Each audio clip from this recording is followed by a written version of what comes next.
Hello, I'm Jonathan Binkley, Education Specialist for the State of Missouri Deferred Compensation Plan, and this is a continuation of Part 1 of the Completing the Retirement Paycheck Puzzle video series.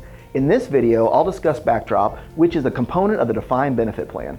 The Deferred Retirement Option provision, commonly referred to as BackDROP, may be an option available at retirement to general state employees in the Missouri State Employees Plan, MSEP, and the Missouri State Employees Plan 2000, MSEP 2000.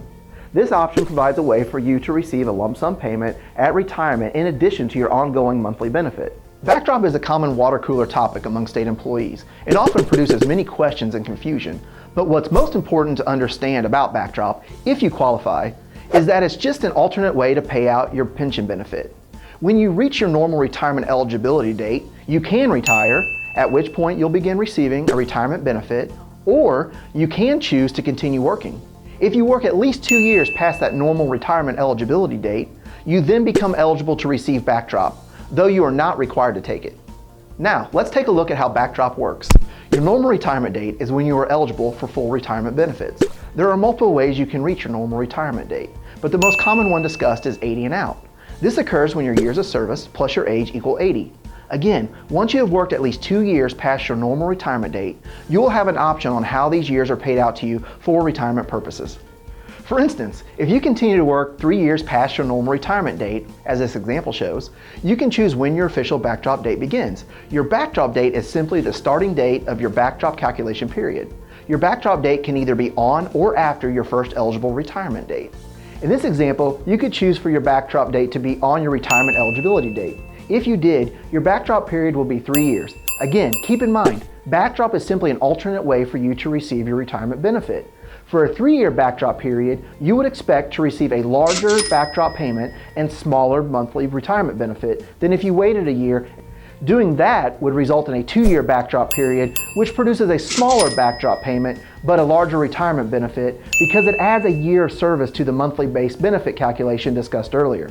So, how do BackDROP payments actually work? Let's assume you had a total of 23 years of service, including 3 years you will use for BackDROP. You would have 2 options. The first would be to just let your BackDROP years be part of the normal pension calculation. So you would plug 23 years into the pension formula. The second option would be to get a lump sum payment of what you would have been getting paid as a pension, less 10%, over the last 3 years if you would have retired when you were first eligible 3 years ago. If you take the lump sum option, you're going to get a larger payment for the 3 years and then drop back to a previous retirement date to calculate the pension. Instead of using 23 years of service in your formula for calculating your pension benefit, you would only use 20 years. So you would be taking a lower monthly pension benefit in exchange for a larger lump sum payment of money. This chart shows the differences between the 3 retirement plans. Note that the MSEP 2011-2011 tier plans have a 10-year vesting period and normal retirement age is 90 and out, as opposed to 80 and out with the other retirement plans. Also, employees in the 2011 plans contribute to the retirement system. Note that both the MSEP 2000 and MSEP 2011-2011 tier provide a temporary benefit until age 62 that uses 0.008 as the multiplier. Hopefully, if you haven't already understood the value of a pension plan, this chart will sum it up for you. The left-hand column represents the number of years someone may live in retirement, and the column to the right shows how much would have been paid to them in total benefits based upon the $1,173 monthly benefit we calculated earlier. So someone, for instance, living in retirement for 30 years would have been paid $422,280 in pension benefits. If you notice in the previous slide, it mentions that individuals in the MSEP 2011-2011 tier plan contribute to the pension plan. These would be employees who first started with state employment on or after January 1st, 2011.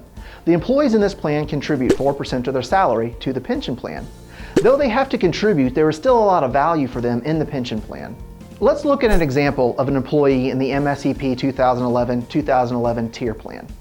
If this employee started working at age 33, and they work for 29 years, they would be retiring at age 62. Their starting salary would be $22,000 a year, and their ending salary, assuming 2% annual COLAs, would be $38,300. So note that an individual following this career path would have contributed $34,137 to the pension plan, or an average of $98 a month over their career. Though this person will have contributed a good amount of money into the pension plan, the guaranteed monthly retirement benefit they will receive in return is still valuable. In fact, if this employee receives a Mosher's-based benefit for 25 years in retirement, that $34,000 in contributions would equate to a starting retirement balance of over $400,000. If someone wanted to save this amount of money on their own, they would need to put away $123,888 or $356 a month. That is roughly 16% of their salary over the course of their career. They would also need to earn a 7% rate of return on average to reach that goal. If you have additional questions about your pension benefit, you can contact either Mosher's or Empers. Thanks for watching part 1 of the Retirement Paycheck Puzzle video series. In the next video, I'll cover Social Security benefits and what they mean to your retirement security.